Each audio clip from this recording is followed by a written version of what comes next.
இது வந்தாரை வாழ வைக்கும் சென்னை மாநகரம். மனிதர்களை விட வாகனங்கள் அதிகமோ என எண்ண வைக்கும் போக்குவரத்து நெரிசல். பீக் ஹவர்ஸ் என்ற பதம் இங்கு பிரபலம். அதை உருவாக்கியதே நாம் தான் என்பதே இதில் வேதனை. 5 நிமிடத்தில் செல்ல வேண்டிய தூரம் கூட 50 நிமிடங்கள் கேட்கிறது. பீக் ஹவர் பரபரப்பு, காலை மாலை டென்ஷன், சாலை எங்கும் சண்டைகள், உரசல்கள், விபத்துகள், மன அழுத்தம், இவையெல்லாம் நம் தினசரி வாழ்க்கையில் அங்கமானது ஏன்? எல்லோருக்கும் அவசரம், எல்லாவற்றுக்கும் அவசரம், எப்போதும் அவசரம். இவற்றுக்கெல்லாம் யார் பொறுப்பு? ஐயா, உங்க பிரதர் வந்திருக்காருங்க ஐயா. வர சொல்லுங்க.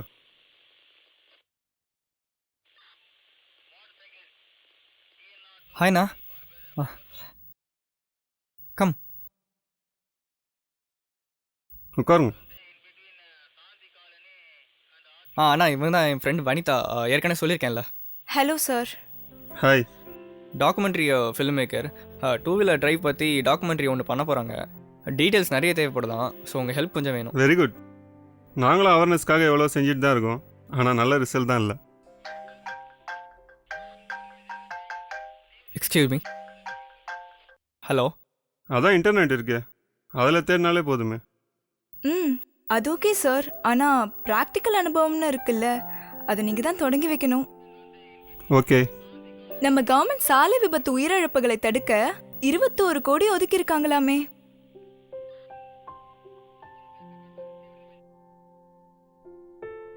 சார், இதுல இருந்து நம்ம ப்ராஜெக்ட்டுக்கு ஏதாவது ஃபண்ட் கிடைக்குமா? நீங்கள் கேட்கறது புரியுது. இதுக்கு ட்ரை பண்ணிங்கன்னா இதுக்கே இன்னொரு டாக்குமெண்ட்ரி பண்ண வேண்டியது இருக்கும். ஓ.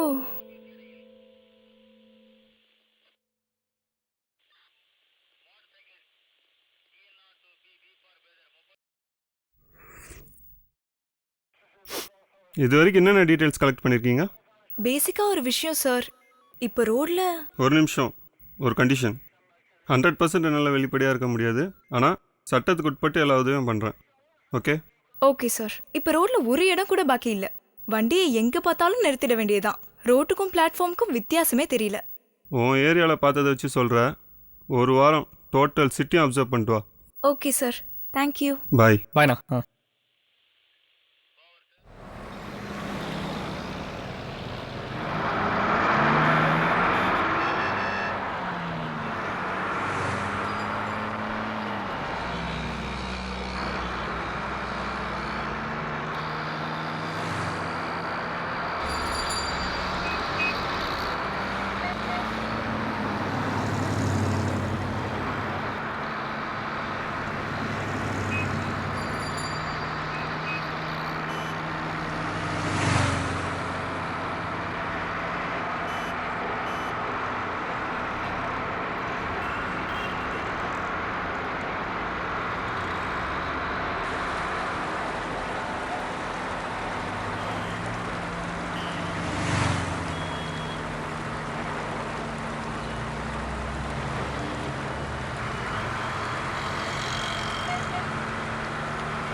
உட்காருமா.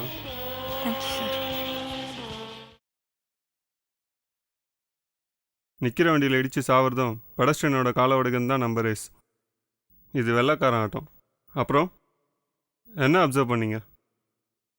நம்ம சென்னை சிட்டில மொத்தம் 50 லட்சம் பேர் இருக்கும். ஆனா வெறும் 2800 டிராஃபிக் போலீஸ் தான் இருக்காங்களாமே. லாஸ்ட் இயர் நம்ம ஸ்டேட்டில் ரோட் ஆக்சிடென்ட்டில் மட்டும் அப்ராக்சிமேட்டாக 15,000 பேர் செத்துருக்காங்க. அதில் 2 வீலரில் செத்தவங்க தான் அதிகம்ன்றாங்க. வண்டியை ஓட்டவும் இடம் இல்ல, நிறுத்தவும் இடம் இல்ல. பல லட்சம் பேர் இப்படித்தானே வாழ்ந்துட்டு இருக்காங்க.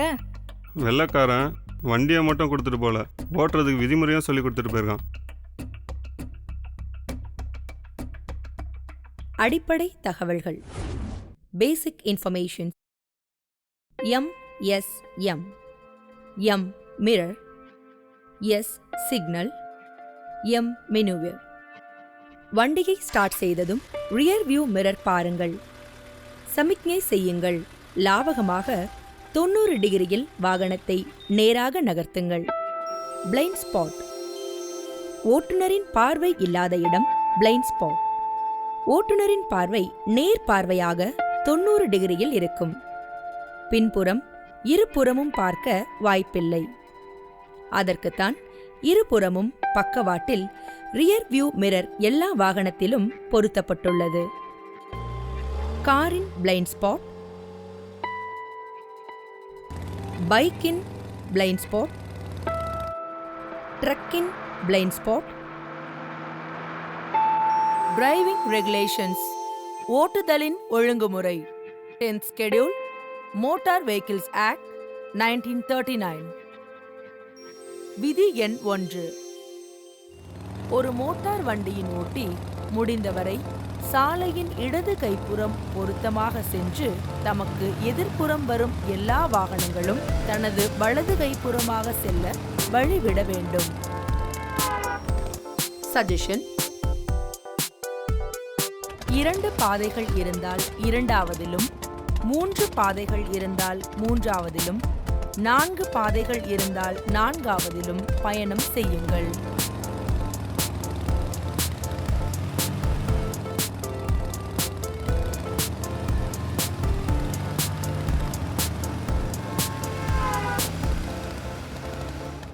Dangerous driving, dangerous lane changing. ஆபத்தான முறையில் பாதை மாறி காரின் ஓட்டுநரை கதிகலங்க வைக்கும் காட்சி. Zigzag driving, left to right, right to left என ஓட்டுவது. சஜஷன்: குறைந்தபட்சம் பிரதான சாலைகளில் 2 சக்கர வாகனத்திற்கு மட்டும் தனி பாதை என ஒதுக்கினால் மட்டும்தான் அவர்கள் பாதுகாப்பையும் உறுதி செய்ய முடியும். மற்றவர்களும் வண்டி ஓட்ட முடியும். பயணம் பந்தயமல்ல. விதி எண் 2. 3வது விதியில் குறிப்பிட்ட சூழ்நிலை தவிர எப்போதும் முன் செல்லும் வாகனத்தை வலதுபுறமாகத்தான் முந்த வேண்டும். விதி எண் 3. முன் செல்லும் மோட்டார் வண்டியின் ஓட்டி சாலையின் நடுப்பகுதிக்கு வந்து வலதுபுறம் திரும்ப சமிக்கை செய்து விருப்பம் தெரிவித்தால் அவரை இடதுபுறமாக முந்தலாம். விதி எண் 4. ஒரு மோட்டார் வண்டியின் ஓட்டி அதே திசையில் முன் செல்லும் வண்டியை கீழ்காணும் சூழ்நிலைகளில் முந்தக்கூடாது. முன் செல்பவருக்கு இடையூறு அல்லது எந்த திசையில் செல்லும் போக்குவரத்தாக இருந்தாலும் அதற்கு ஆபத்து விளையுமானால், மேலும் மூலை திருப்பம், வளைவு, மலைப்பகுதி மற்றும் பார்வையை மறைக்கும் இடங்களில் முந்தக்கூடாது. விதி எண் 5.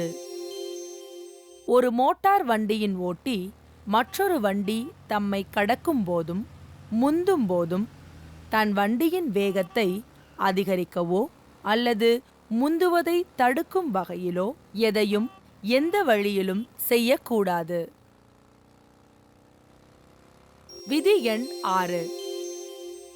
ஒரு மோட்டார் வண்டியின் ஓட்டி சாலை சந்திப்பையோ சாலை குறுக்கீட்டையோ மூலை திருப்பத்தையோ கண்டால் வேகத்தை குறைக்க வேண்டும்.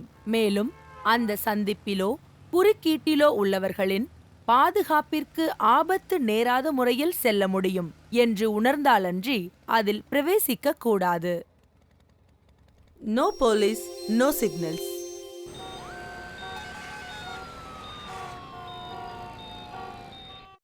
விதி எண் 7. ஒரு மோட்டார் வண்டியின் ஓட்டி சாலை சந்திப்பிலோ பிரதான சாலை என்று குறிப்பிட்ட சாலையிலோ பிரவேசிக்கும் போது சகல போக்குவரத்திற்கும் வழிவிட வேண்டும். சாலை குறுக்கீடுகளிலும் பிரதான சாலைகளிலும் எப்போதும் வலதுபுறம் வரும் வாகனங்களுக்கு வழிவிட வேண்டும். விதி எண் 8. ஒரு மோட்டார் வண்டியின் ஓட்டி ஓர் ஊர்வலத்தையோ இராணுவப் படையையோ போலீஸ் அணிவகுப்பையோ அல்லது சாலையை ஆட்கள் பழுது பார்த்து கொண்டிருந்தாலோ கடக்கும்போது மணிக்கு 25 கிலோமீட்டர் வேகத்திற்கு மேல் செல்லக்கூடாது.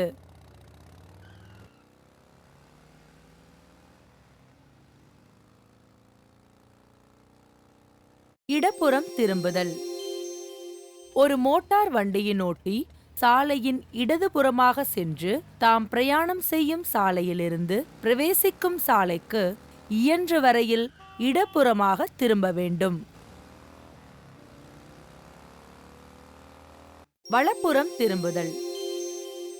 ஒரு மோட்டார் வண்டியின் ஓட்டி பயணம் செய்யும் சாலையின் நடுப்பகுதிக்கு கூடிய மட்டும் அருகில் நெருங்கி திரையில் உள்ள காட்சியின்படி நின்று வலதுபுறம் தோன்றும் கட்டத்தில் நுழையாமல் ஒன்றன் பின் ஒன்றாக பிரவேசிக்கும் சாலையின் இடதுபுறத்தை அடையவும். ஒருத்தர் எப்போ டூ வீலர் ஓட்டணும்னு முடிவு பண்ணிட்டாரோ அப்போவே இந்த 8 ரூலையும் தெரிஞ்சு வச்சுக்கணும். பேசிக் மேக்ஸ் இதுதான். ஆமாம். எப்போ நம்ம காலை வீட்டிலேருந்து ரோட்டுக்கு வருதோ அப்போவே சட்டப்படி நடக்கவும் கிராஸ் பண்ணவும் பழகிக்கணும். எல்லாரும் ஒரு நொடி வித்தியாசத்தில் தான் உயிரோடு இருக்கும். ரோட்டில் எங்கே எப்போ ஆபத்து வரும்னு தெரியாது. இன்னும் வேற ஏதாவது இருக்கா சார்? நாளைக்கு வாங்க, லைவாக பார்த்துட்டே ஓகே பேசலாம். Sir, thank you. ஓகே.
ஏய், நோ என்ட்ரி. பார்த்துக்கலாம் வா. அட்வொகேட்னு தெரிஞ்சு கூட ஏன் சார் இப்படி அதெல்லாம் பண்ணலாம் முடியாது. அட என்ன சார் நீங்கள் கோர்ட்டுக்கு டைம் ஆகுதுன்றேன். மாமா ஏமா நில்லுமாமா. வணக்கம் ஐயா. என்னம்மா நோ என்ட்ரியில் வர? நிற்க மாறா. போய் ஓரமாக நில்லுங்க. போமா.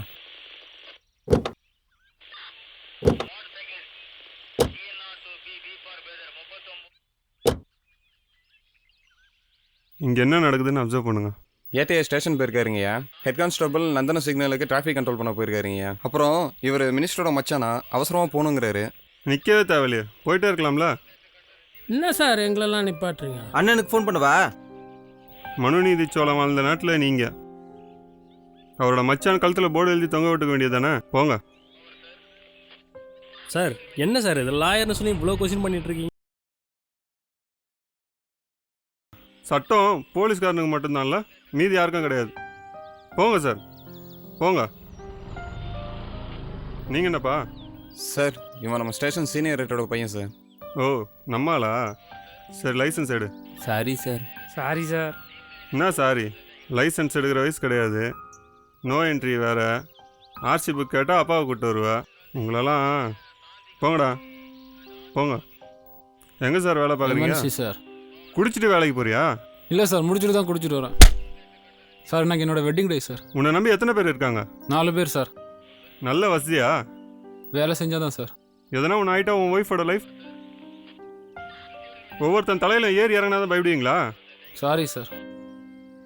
எம்சிஏ மட்டும் போதாது, ஃபைனை கட்டிட்டு போ. நீங்கள் என்னம்மா? Sorry sir. நோ என்ட்ரினா ஆம்பளை பொம்பளை எல்லாருக்கும் தாம்மா. என்ன படிக்கிறீங்க? MBBS 4th year sir. உயிரை காப்பாற்றுறதுக்கு படிச்சுட்டு உயிரை விடுற வேலை செய்யலாமா? பேசிக் டிராஃபிக் ரூல்ஸ் கூடவா தெரியாது? Sorry sir. சாரின்ட்டா சரியா போச்சா? படித்தவனும் அதை தான் சொல்கிறான், படிக்காதவனும் அதை தான் சொல்கிறான். படிப்பு இதில் உங்கள் தரத்தை எந்த விதத்துலையும் உயர்த்தலை. ஃபைனை கட்டு போங்க. Okay sir. ஆம்பளை பொம்பளை, படித்தவன் படிக்காதவன், ஏழை பணக்காரன், அதிகாரத்தில் இருக்கிறவன் இல்லாதவன், 20 வயசு ஆள் 60 வயசு ஆள், எல்லாருக்கும் ஒரே பாதை தான், சுயநலம். கண்டிப்பா சார். ஆனா இந்த நிலைமை மாறணும் சார். நம்ம வர வழியில பார்த்தோம், நிறைய ரோட்ல மார்க்கிங்ஸே இல்லையே. ரோடே இல்லை, எங்கே போய் மார்க்கிங்ஸ் போடுறது? ஒரு குவாலிட்டியான ரோடை லேப்டாப்பில் பார்க்கலாம். வண்டியில் லேப்டாப் இருக்கேடு. சரிங்க ஐயா.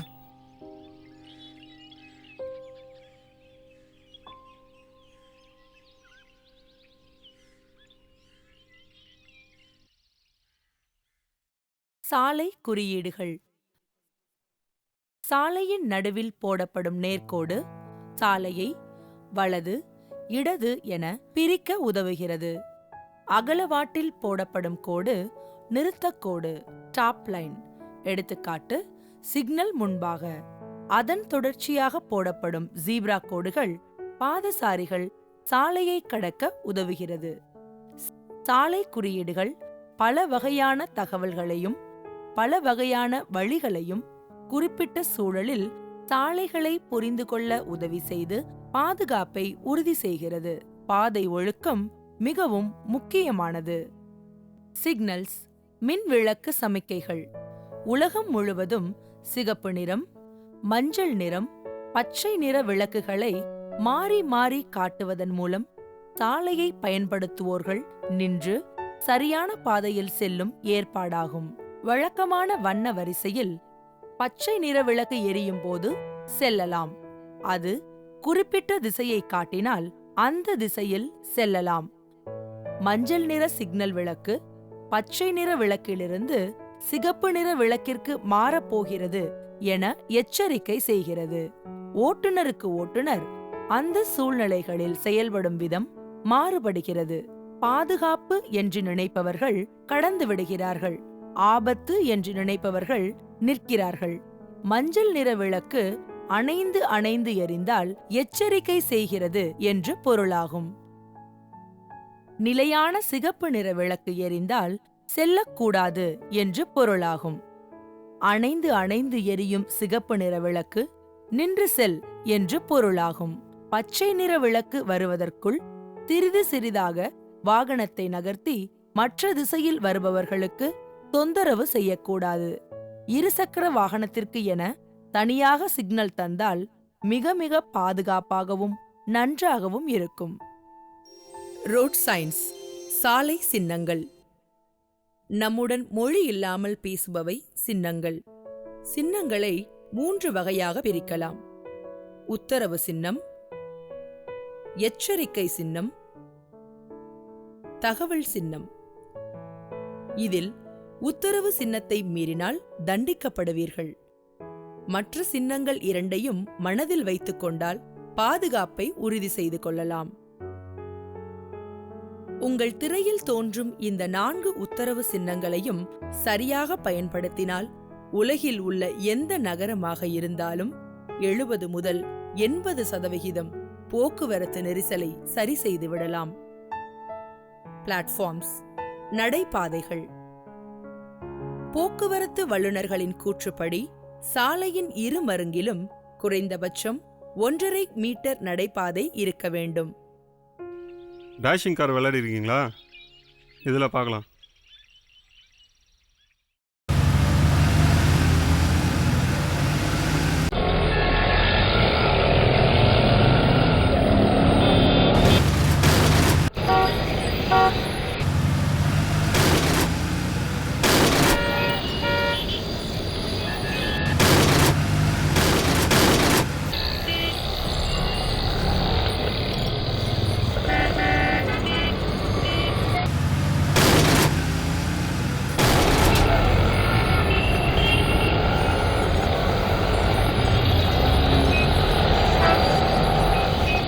வரிசைனா என்னன்னே தெரியாமல் வாழ்ந்து பழகிட்டோம். Continuous track changing, collective rash driving. சரி, மீதியை நாளைக்கு ஸ்டேஷனில் பார்க்கலாம். Okay sir. நாளைக்கு தானே? ஓகே, பார்க்கலாம்.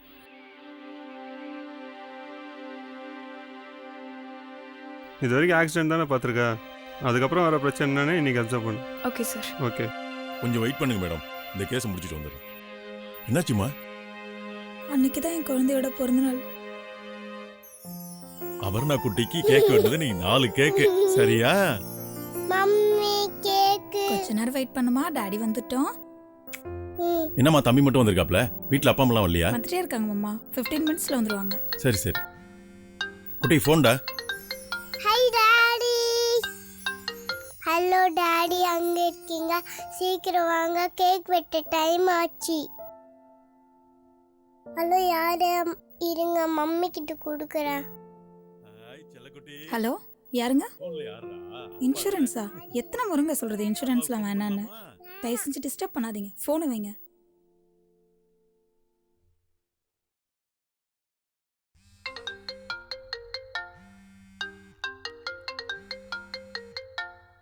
ஹலோ, ஆமாம், என்னோட ஹஸ்பண்ட் தான். நீங்கள் யாரு? என்னாச்சு அவருக்கு? ஆக்சிடெண்டா?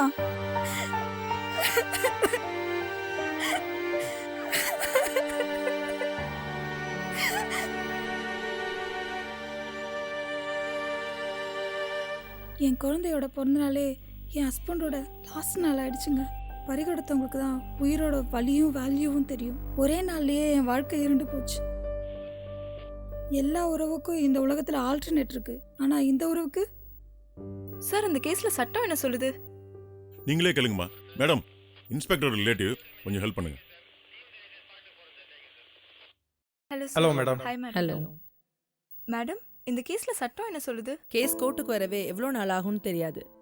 வந்தா கவர்மெண்ட் லாயர் பாதிக்கப்பட்டவங்களுக்காக வாதாடுவாரு. லாரி டிரைவர் தனியா லாயர் வச்சு வாதாடுவாரு. குற்றம் நிரூபிக்கப்பட்டா செக்ஷன் 304A படி அபராதமும் அதிகபட்சம் 2 வருஷம் ஜெயில் தண்டனையும் கிடைக்கும். அவ்வளோதானா? இங்க அவ்வளோதான். இதே விபத்து இங்கிலாந்து நடந்திருந்தா 14 வருஷம் வரைக்கும் ஜெயில் தண்டனை. நீதிபதி எவ்வளோ வேணாலும் ஃபைன் போடலாம். அபராத தொகையும் தண்டனையும் அதிகமாக்காம ஒரு சின்ன மாற்றத்தை கூட எதிர்பார்க்க முடியாது. சார், இவங்களுக்கு இழப்பீடு என்ன கிடைக்கும்? எவ்வளவு இழப்பீடுன்னு இவங்களுடைய வேல்யூவை பொறுத்து கோர்ட்டு தான் முடிவு செய்யும். அப்புறம் இவருக்கு இதில் திருப்தி இல்லைன்னா மேல்முறையீடு பண்ணலாம். சார், ஜென்ரல் ஒரு மோட்டார் இன்சூரன்ஸ், இதை மேஜரா எப்படி பிரிக்கலாம்? Full insurance, third party insurance 2 பிரிக்கலாம். 3 பேர் ஒரே பைக்ல போய் அவங்களுக்கு ஆக்சிடென்ட் ஆனா இழப்பீடு கிடைக்குமா? பெரும்பாலும் கிடையாது. அடையாளம் தெரியாத வண்டி மோதி ஏற்படும் மரணத்திற்கு இழப்பீடு உண்டா?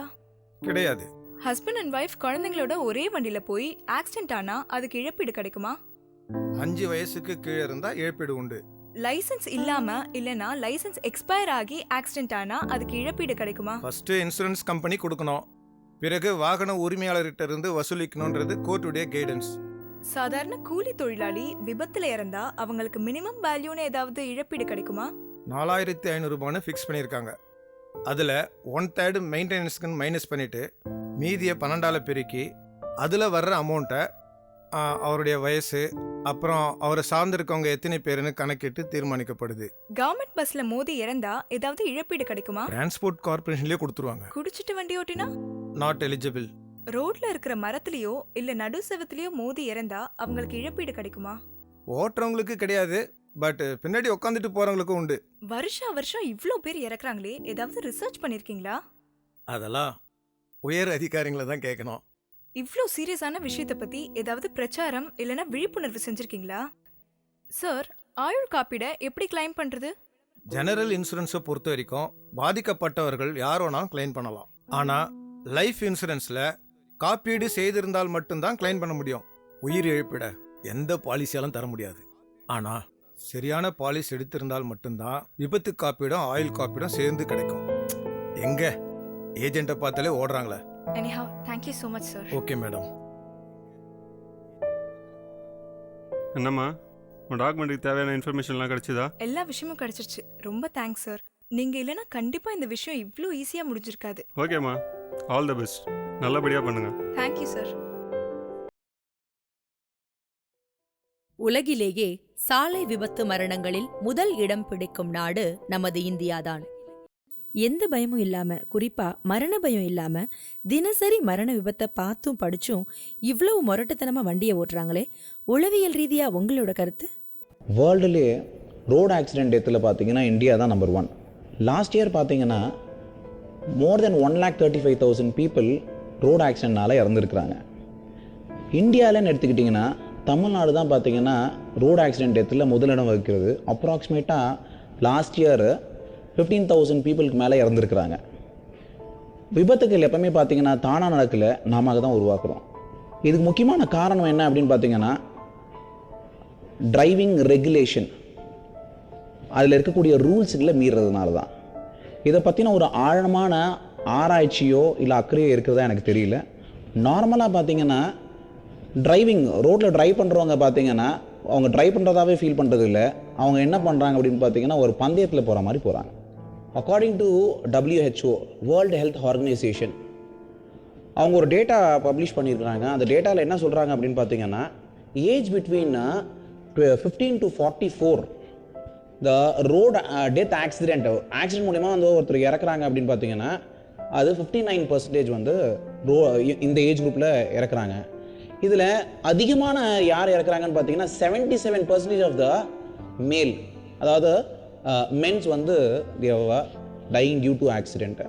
இதனால் பார்த்தீங்கன்னா பாதிப்பு மற்றவங்களுக்கு தான், தங்களுக்கு இல்லைன்னு நினைக்கிறாங்க. ரோட்டில் வண்டி ஓட்டுறது எவ்வளோ சீரியஸான விஷயம் என்பதை உணர்ந்தால் இவ்வளவு பிரச்சனையும் இவ்வளவு விபத்துகளும் நடக்காது. ரோட்டில் வண்டி ஓட்டுறவங்களுடைய மனோபாவம் எப்போவுமே தவறாக தான் இருக்குது. இதில் ப்ராப்ளம்ஸ் யாருக்கு அதிகமாக இருக்குதுன்னு பார்த்தீங்கன்னா 2 வீலர் ஓட்டுறவங்களுக்கு தான். ஒரு நல்ல மன சூழ்நிலையில் ஒருத்தர் வண்டி ஓட்டினாருன்னா என்னென்னலாம் அவாய்ட் பண்ண முடியும்னு பார்த்தீங்கன்னா ரேஷ் டிரைவிங் அவாய்ட் பண்ணலாம், ரூல்ஸ் பிரேக்கிங் அவாய்ட் பண்ணலாம், தான் மட்டுமே வண்டி ஓட்டுகின்ற அந்த மனோபாவமே இருக்காது. வரிசை என்ற நியாயத்தை யாரும் ஏற்றுக்கொள்ள தயாராகவே இல்லை. விளைவு என்ன அப்படின்னு பார்த்தீங்கன்னா collective rash driving, collective rules offence.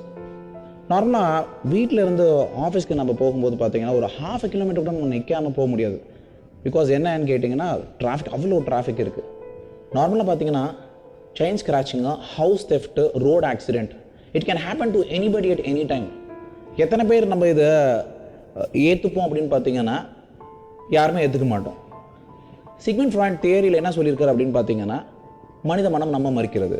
நார்மலாக விபத்து எப்படி நடக்குது அப்படின்னு பார்த்தீங்கன்னா இந்த ஏஜ் குரூப் அப்படின்னு பார்த்தீங்கன்னா 18 வயசுலேருந்து 25 வயசு வரைக்கும் என்ன பண்ணுறாங்க அப்படின்னு பார்த்தீங்கன்னா தே ஹேவ் அ ஹீரோயிசம், அதாவது அடலசன் பீரியட்னு சொல்லுவாங்க. இந்த பீரியடில் வந்து பார்த்தீங்கன்னா they will talk over the phone and அவங்க வந்து என்ன பண்ணுவாங்க, நார்மலாக ஃபாஸ்ட்டாக ரேஷ் டிரைவிங் இருக்கும். ஸோ அதிகமான இறப்புகள் நடக்கக்கூடிய வாய்ப்புகள் இந்த இடத்துல தான் இருக்குது. அடுத்தது நீங்கள் பார்த்தீங்கன்னா வந்து கிரேட்டர் தேன் 25லேருந்து 35 இருக்கிறவங்க அப்படின்னு பார்த்தீங்கன்னா they have a stress energy. ஆஃபீஸில் பாஸ் திட்டி இருக்கலாம், இல்லை வந்து வீட்டில் வந்து ப்ராப்ளம்ஸ் இருக்கலாம். வண்டி ட்ரைவ் பண்ணும்போதே பார்த்தீங்கன்னா எல்லாருக்குமே இந்த ஒரு எக்ஸ்பீரியன்ஸ் இருக்கும் நமக்குள்ளே. வண்டி ட்ரைவ் பண்ணும்போதே பார்த்தீங்கன்னா நம்ம என்ன பண்ணுவோம்னா ஏதோ ஒரு விஷயத்தை யோசிச்சிட்டே போகும். ஏதோ ஒரு விஷயத்தை நம்ம யோசிச்சிட்டே இருக்கும்போது என்ன ஆகும் அப்படின்னு பார்த்தீங்கன்னா நடுவில் சடனாக எதனா வரும்போது நம்மளால் கண்ட்ரோல் பண்ண முடியாது. ஸோ அந்த டைமில் வந்து பார்த்தீங்கன்னா ஆக்சிடென்ட் நடக்கிறதுக்கு கூடான வாய்ப்புகள் அதிகமாக இருக்குது. ஸோ நெக்ஸ்ட்டு பார்த்தீங்கன்னா கிரேட்டர் தென் 35லேருந்து 55 ஏஜில் இருக்குன்னு பார்த்தீங்கன்னா இவங்க வந்து நார்மலாக பார்த்தீங்கன்னா வந்து பிரெட் வினர்ஸ். நார்மலாக இவங்க வந்து ஸ்லோவாக தான் போவாங்க. நார்மலாக இவங்க ஸ்லோவாக போனாலும் எதிர்க்க இருக்கிற வண்டிங்க வந்து ஆட்டோமேட்டிக்காக ஆக்சிடென்ட் ஆகிறது வந்து மொத்தம் நம்ம ஒரு ஆக்சிடென்ட் பண்ணுவோம், நம்மளா போய் ஃபாஸ்ட்டாக போய் இடிக்கிறது ஒரு ஆக்சிடென்ட்டு. ஆப்போனன்ட் பார்ட்டி வந்து நம்மளை இடிக்கிறது வந்து பார்த்தீங்கன்னா it is another way of accident. So இந்த மாதிரியான ஏஜ் குரூப்பில் இருக்கிறவங்க என்ன மைண்ட் செட்டப் இருக்கும் அப்படின்னு பார்த்தீங்கன்னா என்னுடைய family is more important than anything. So அதனால் they will be very precautionary when their driving their vehicle. ரிஸ்க்கை ரீட்டைன் பண்ண முடியுமான்னு பார்த்தீங்கன்னா ரிஸ்க்கை ரீட்டைனும் பண்ண முடியாது. எல்லாராலையும் ரிஸ்க்கை ரீட்டைன் பண்ண முடியும்னா ரிஸ்க்கை ரீட்டைன் பண்ண முடியாது. ரிஸ்க்கை you can transfer. How you can transfer the risk? You should know the value. So நம்ம வீடு இருக்குதுன்னு வச்சுக்கோங்க, நம்ம வீட்டில் ஒரு எல்இடி டிவி இருக்குது. அது எல்இடி டிவியில் ஒரு 1.5 லட்ச ரூபா நம்ம பெருமையாக சொல்லிப்போம். நம்ம கார் இருக்குது, கார் என்ன புதுசாக நான் கார் வாங்கினேன், இட் இஸ் 20 lakhsன்னு நம்ம சொல்லுவோம். நம்ம பாக்கெட்டில் வச்சுருக்கிற பெண்ணிலிருந்து நம்ம வீட்டில் இருக்கிற கேஸ் வரைக்கும் everything has a value. But how many people we know our value? என்னுடைய வேல்யூ எனக்கு தெரியுமா அப்படின்னு கேட்டிங்கன்னா தெரியாது. So human life value is more than important than anything. So human life value அப்படின்னா என்ன அப்படின்னு கேட்டிங்கன்னா ஒரு நபர் அவருடைய வேல்யூ தெரியணும். தெரியல அப்படின்னு சொன்னோம்னா 2 விஷயங்கள் இருக்குது. நம்ம ஒருத்தவங்ககிட்ட போய் கேட்கும்போது 2 விஷயங்கள் சொல்லுவாங்க. Human life is very precious அப்படிங்குவாங்க. இன்னொன்று அந்த ப்ரீஷியஸுங்கிற வேர்டு ஓகே ரொம்ப விலை மதிக்க முடியாது அப்படின்னு சொல்கிறாங்க. அந்த 2 விஷயங்கள் இருக்குது. வேல்யூ இல்லை அப்படிங்கிற மனிதனுக்கு ப்ரீஷியஸ் அப்படின்னு சொல்லிட்டு வேல்யூ இல்லைன்னு கூட சொல்லுவாங்க. வேல்யூவே மதிப்பிட முடியாது அப்படின்னு சொல்லுவாங்க. வேல்யூ மதிப்பிட முடியாது அப்படின்னு சொன்னீங்கன்னா 2 விஷயங்கள் இருக்குது. ஒன்று பாசிட்டிவாக எடுத்துக்கலாம், இன்னொன்று நெகட்டிவாகவும் எடுத்துக்கலாம். பாசிட்டிவாக எடுத்துக்கிட்டிங்கன்னா இட் இஸ் ப்ரீஷியஸ் அப்படின்னு சொல்கிறோம். நெகட்டிவாக எடுத்துக்கிட்டிங்கன்னா ஒன்றுத்துக்குமே வேல்யூ இல்லை அப்படின்னு சொல்லுவோம். ஸோ அப்போ வேல்யூ இல்லாதது எதுவுமே கிடையாது. Even when I'm having my pen, the pen is having a value. When I'm having a dress, the dress is having a value. But உங்களுக்கு என்ன வேல்யூ இருக்குங்கிறது முதல்ல நம்ம தெரிஞ்சுக்கணும். we have a value for the car, we have the value for the scooter. So ஸ்கூட்டருக்கு நம்ம என்ன பண்ணுறோம், டூ வீலருக்கு நம்ம என்ன பண்ணுறோம், இன்சூரன்ஸ் எடுக்கிறோம். எவ்ரி இயர் ரெனியூல் பண்ணல அப்படின்னு சொன்னால் போலீஸ் பிடிப்பாங்க அப்படிங்கிற ஒரே ஒரு காரணத்துக்காகவே வந்து நிறைய பேர் வந்து நம்ம இன்சூரன்ஸ் எடுப்போம். ஆனால் நமக்கு இன்சூரன்ஸ் எடுக்கிறோமா அப்படின்னு பார்த்தீங்கன்னா கிடையாது. ஸோ ஒரு ஸ்ட்ராட்டஜி என்ன சொல்கிறாங்க அப்படின்னு பார்த்தீங்கன்னா 80% of the accident has been happen only for the two wheeler driving people. So two wheeler driving இருக்கிறவங்க மட்டும் தான் 80% அப்படிங்கும்போது மிடில் கிளாஸ் பீப்புள் அதை கம்மிங் தேர். அவங்களுடைய ஏர்னிங்ஸ் அப்படிங்கிறது பார்த்தீங்கன்னா 8,000 ரூபாயிலேருந்து 25,000 ரூபாய் வரைக்கும் தான் இருக்குது. மேக்ஸிமம் போனீங்கன்னா it is less than 30,000 rupees. So இந்த மாதிரி இருக்கக்கூடியவங்களில் நம்ம அவங்களுடைய ஃபேமிலி, ஃபார் எக்ஸாம்பிள் ஒரு பிரெட் வினர், இந்த மாதிரி ஒரு சுச்சுவேஷன் இருக்கக்கூடிய ஒரு குடும்ப தலைவர் இறந்து போயிட்டார். he has 2 kids. ஸோ அவங்களுடைய ஃபேமிலி உடைய status, life style will come down. There is a survey called Nielsen survey. Nielsen surveyங்கிற சர்வே என்ன சொல்லுது அப்படின்னு பார்த்தீங்கன்னா, ஒரு பிரெட் வின்னர் இறந்து போயிட்டாரு, நோ மோர் அப்படின்னு இருந்தால் அந்த ஃபேமிலி திருப்பியும் அதே ஸ்டேட்டுக்கு வரத்துக்கு, லைஃப் ஸ்டைலுக்கு வரத்துக்கு it takes 5 years. So children's education பாதிக்கப்படும், ஃபேமிலியோட லைஃப் ஸ்டைல் கம்மியாகுது, ஸ்ட்ரெஸ், டென்ஷன், சைக்காலஜிக்கலாக பார்த்தீங்கன்னா ஃபேமிலியும் அஃபெக்ட் ஆகுது. நம்ம வண்டி ஒழுங்காக ஓட்டியிருந்தோம்னா இந்த பிரச்சனையே நமக்கு இல்லை. நம்ம வண்டி ஒழுங்காக ஓட்டாததுனால நம்ம ஃபேமிலிக்கும் இந்த stress, energy problems, financial problems, children's educations, every thing comes down. Health insurance and life insurance very important. So அப்படி பார்த்தீங்கன்னா நார்மலாக ஒரு ஸ்ட்ராட்டஜியில் என்ன சொல்கிறாங்க அப்படின்னு பார்த்தீங்கன்னா, only 8% of the population has been covered by insurance in India.